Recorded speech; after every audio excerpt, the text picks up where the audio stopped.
that, let's send you up to Orchard Park in Western New York, where we say hello to our commentators, Brandon Godden and Charles Davis.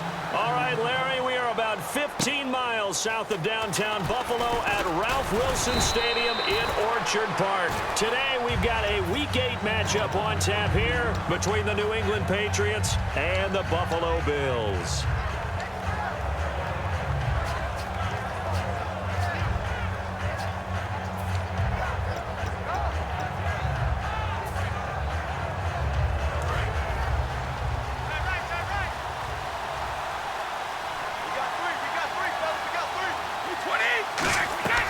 First and 10, here's Brady.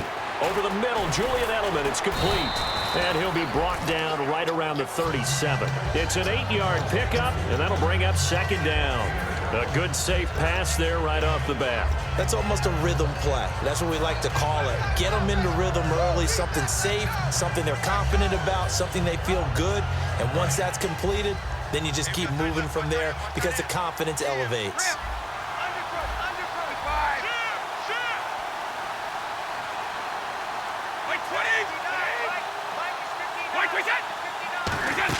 On second down, here's Brady. He's got time. He's going to fire. Looking for Amendola, and it's intercepted. Picked off by the safety, Robert Blanton. And they're going to take over right there at the 22-yard line. I know some teams are leery about playing cover 2 because the strong safety's not usually a terrific cover guy. But in this case, he played it perfectly. Read the football and went and made the interception. Here's the Buffalo offense now as they get set to take over here. That's what I do. Here we go. Red 38. Where's 52? Red 38. 52 for Mike. Here's the first carry for LaShawn McCoy. And some room to work. And he's brought down. Smart approach there, using the run to pick up the first. And that was a defensive setup they prepared for this week, knowing that keeping it on the ground was the best way to attack it. And that means also that they're able to read them pretty well. All the things they prepared for, when they get to the line of scrimmage, they see it in pre-snap recognition and know exactly how to attack based on their planning and preparation. Now a play fake here on first down. Oh, he's got a little daylight. And he'll get up near the 45. They'll spot it at the 44. Give him 8 on the play, and it's a second down.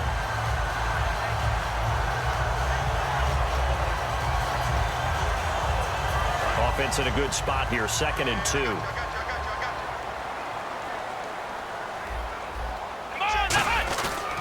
Now Taylor going to hand this one off to McCoy. And they went the wrong way there, losing yardage back at the 43-yard line. Brandon, that play ended so fast, it's almost as if the quarterback handed it to the runner, and the tackler was there right away for a loss of yardage.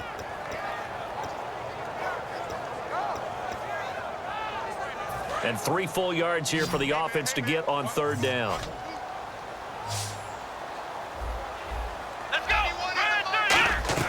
Taylor now to throw on third down. And that's caught. Did he stay in bounds, though? He did not. Ruled incomplete. A third down, he tried to stay in bounds, did all he could. He caught it, but was led a little bit too far. Yeah, and that's always difficult, isn't it? Because you know half of your body is trying to stay behind while the other half is reaching out, trying to catch the football. The top half worked. It was the bottom half that was in question. Only 29 yards on the punt there. Definitely not his best. And the offense will come back onto the field for the 1st and 10. Out comes the New England offense to see what they can do this time. And following the interception, we'll see what they can put together on this drive. I hear my old college coach right now. He always used to tell us before every game, the team making the fewest mistakes will win. What they're hoping is that last mistake is their only one of the game. Coaches, that's all they talk about, turnovers, right? Minimizing those and maximizing opportunities. And the Buffet boys, the O-line, hopefully they're ready today. Listen, you got to feed them first. But if you do, you usually get a great product out on the field. And when they play well, the quarterback can't wait to feed them afterwards. Amendola catching it left side. They'll give him a yard on the play, and that'll bring up a third down. Quickly now, a look at the Buffalo defense. Stephon Gilmore gets better and better every year, continues to excel in pass coverage.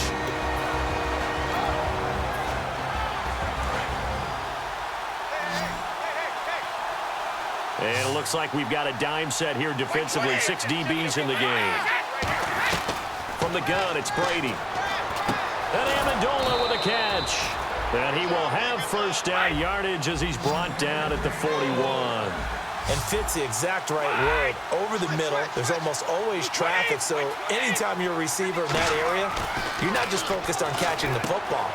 You're wondering where the collision's going to come from, right? Because there's almost always someone there able to concentrate, catch it, and even added a little extra at the end with a short run. And when you're playing a quarterback with some experience and some moxie, you enter the danger zone when you decide to blitz him, because if he's able to diagnose as he did on that play, he can hurt you downfield. He reads defenses so well, doesn't he? He really does, and the best part about that play for him, I don't think that was his primary target. I don't think so either. I think he had the read, figured out where the blitz was coming from, and went to a secondary target for a really nice game. Slant route caught by Edelman.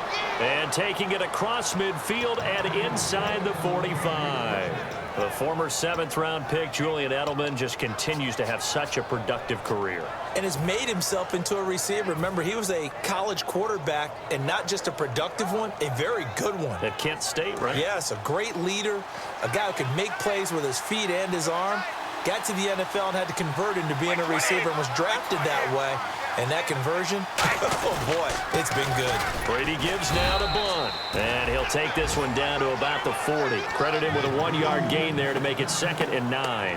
A 1-yard gain can look like a disaster, but it all depends on how the game is going.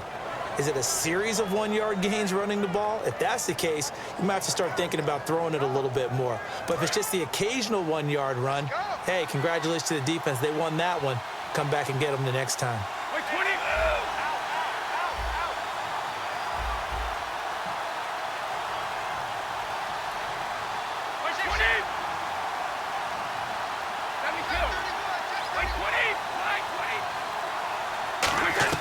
Brady to throw on 2nd down.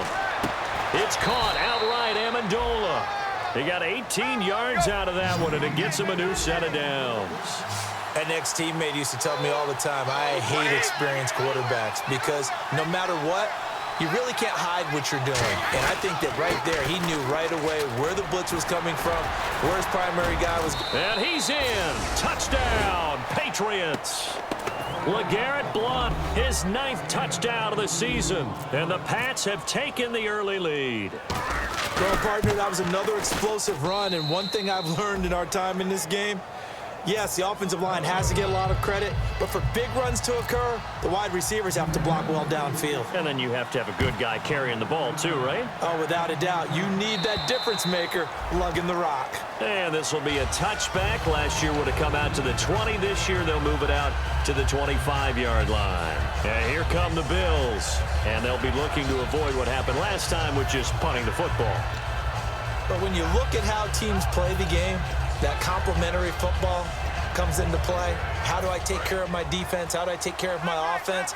Well, the defense is taking care of them in a lot of ways. Now it's time for the offense to jump things up and help their defense out. Give them a little bit of rest. Yeah, time for them to give him a rest. Took the words right out of my mouth. And he is going to lose yardage here. It's a loss of 2 there, bringing up 2nd down. Well, on that play, the expression, don't blink, you might miss something, certainly applied. That was fast. Defense diagnosed the play, and it was over in a heartbeat.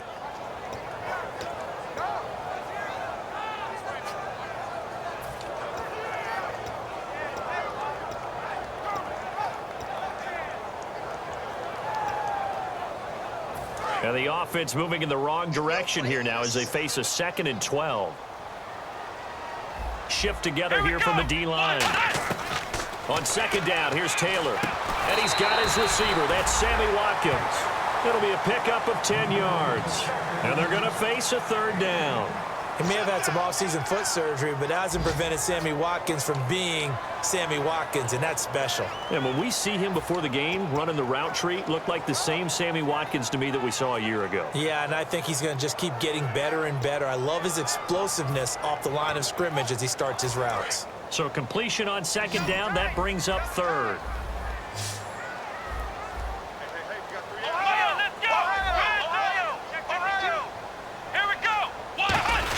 They'll try and run for it with McCoy. And he's going to have the first down yardage to the 35. They only get 2 there, but on 3rd and 1, that's all they needed to keep the drive going. I don't know about you, but that almost felt like old-time football there. 3rd and 2 is not necessarily just a running down anymore. A lot of times they want to throw the ball.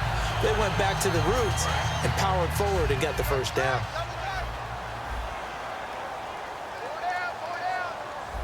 Let's go. Brand 38. They go play action here on 1st down. Finding time. Nowhere to escape, and he goes down. It's the replacement for Chandler Jones, Chris Long, in there to bring him down for a loss of 7.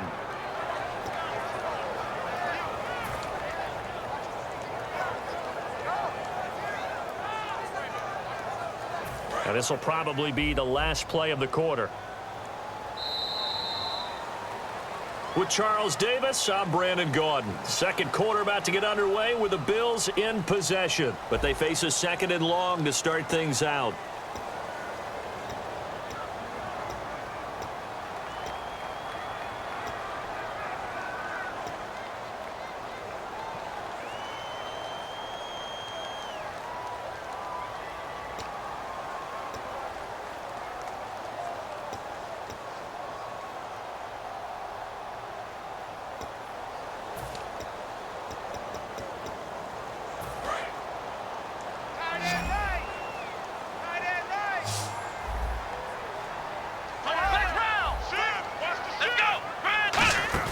A fake to McCoy. Now it's Taylor. Taylor hit. He lost the football. And they'll have great field position here as the ball will be at the 15-yard line. So the Patriots coming out now. And they were able to punch it in the end zone last time. They'll be looking to do that again here for the defense. Obviously, they'll be looking to stop them from punching it back in the end zone. It always is punch-counter-punch, isn't it? And which team has the advantage? Well, let's just go back. Last time on offense, they rolled downfield, got into a good rhythm. You can see a little more bounce in and out of the huddle. You can see the sideline really get into the game. So defensively, you're thinking to yourself, how do we take that away from them? How do we get the advantage back? Let's see what they come up with. I think pressure is always the first way to go. Pressure. I love it. We'll see if they dial it up this drive. And he'll get him inside the 15 down to the 14-yard line. The goal of a wide receiver screen is get enough blockers in front to create a wall and let him pick his spot to run the football. How about the defense there, swarming to it and not allowing that to happen? Did not let him get downfield.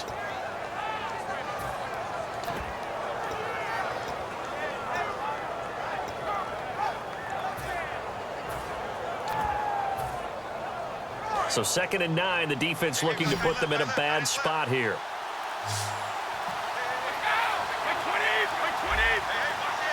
The play clock's running down. Snap comes at 1, and it's Brady. That's complete right around the 8. And he's going to be brought down just shy of the 5 at the 6. It'll be a gain of 8 yards, and that'll bring up a 3rd and 1. In so many ways, throwing the hitch route is actually one of the safer things an offense can do. Get the ball out to the receiver as fast as possible, hope he's got man-to-man coverage, and hope that his athleticism wins on the perimeter.